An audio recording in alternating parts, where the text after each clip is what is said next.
प्रिय मित्रों, हमारे प्रभु यीशु मसीह के नाम में आप सभी को नमस्कार। हम सदा आपके सलामती की दुआ मांगते हैं और आशा करते हैं कि परमेश्वर का वचन आपके जीवन में काम करता रहे। आपको याद होगा कि हम यिर्मयाह भविष्यवक्ता की पुस्तक का अध्ययन कर रहे हैं। आज हम तीसरे अध्याय के तीसरे पद से अपना अध्ययन आरंभ करेंगे। दोस्तों, आज हम परमेश्वर के हृदय की वेदना को देखने जा रहे हैं। हम सोच सकते हैं कि परमेश्वर भावना विहीन है, उसमें कोई भावना नहीं, उसको दर्द या दुख नहीं होता। पर ऐसा नहीं है मित्रों। हम मनुष्यों से अधिक भावनाएं परमेश्वर में हैं। वह भी हमारे समान दुखी और आहत होता है। इस्राएल के ऊपर विश्वास करने के बाद परमेश्वर ने धोखा खाया कि वे परमेश्वर के द्वारा इतने बड़े बड़े कार्य और चमत्कार को देखने के बाद भी उससे विमुख हो गए, उसकी आज्ञाओं को तोड़ा और नजरअंदाज किया। अब परमेश्वर अपनी वेदना को यिर्मयाह के द्वारा प्रकट करता है। दोस्तों, हम परमेश्वर से जब दूर चले जाते हैं और उसकी आज्ञाओं को नहीं मानते, तब हम पाते हैं कि परमेश्वर का दंड हम पर आता है। इस्राएल की धरती पर परमेश्वर के शाप का प्रकोप इस प्रकार पड़ा कि बरसात और उत्पादन प्रभावित हुए। दोस्तों, परमेश्वर के द्वारा से ही हमें भोजन प्राप्त होता है। हमारा अन्न और जल केवल उसके अनुग्रह का ही प्रतिफल है। जब मनुष्य परमेश्वर के विरुद्ध चलने लगता है, तब इस प्रकार के परिणाम हमें देखने को इस संसार में मिलते हैं। आज हम अकाल के बारे में नहीं सुनते हैं। इसका मतलब यह नहीं कि मनुष्य परमेश्वर की आज्ञा पर चल रहा है, पर आज तो मनुष्य और अधिक परमेश्वर से दूर हो गया है। पर यह केवल उसका अनुग्रह है कि हमें बारिश और पैदावार मिल रही है।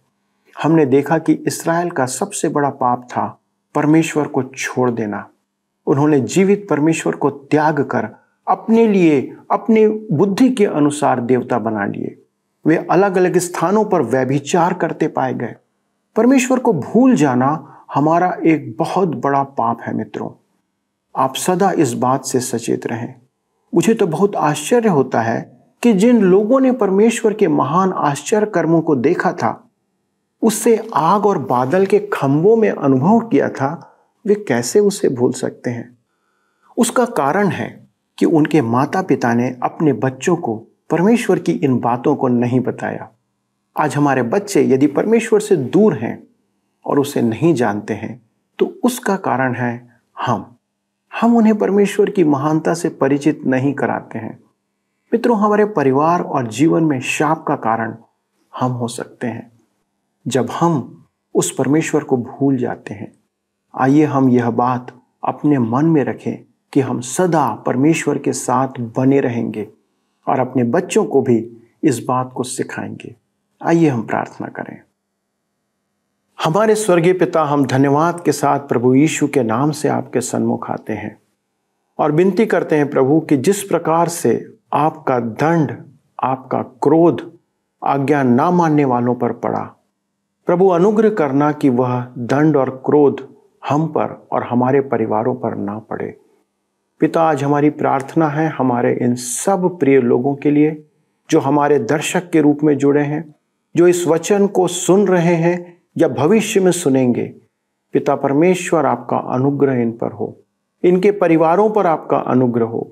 हम माता पिता को प्रभु ऐसी बुद्धि और शिक्षा और समझ दें कि अपने बच्चों को आपके वचन में हम बढ़ाएं, आपके बारे में उन्हें बताएं, आपकी महानता और बड़े कार्यों के बारे में बताएं, ताकि हमारे इन बच्चों का विश्वास और भरोसा तुझ जीवित और सामर्थी परमेश्वर पर बना रहे। पिता, अनेक बार हम ऐसा नहीं कर पाए हैं, हमने ये गलतियां की हैं।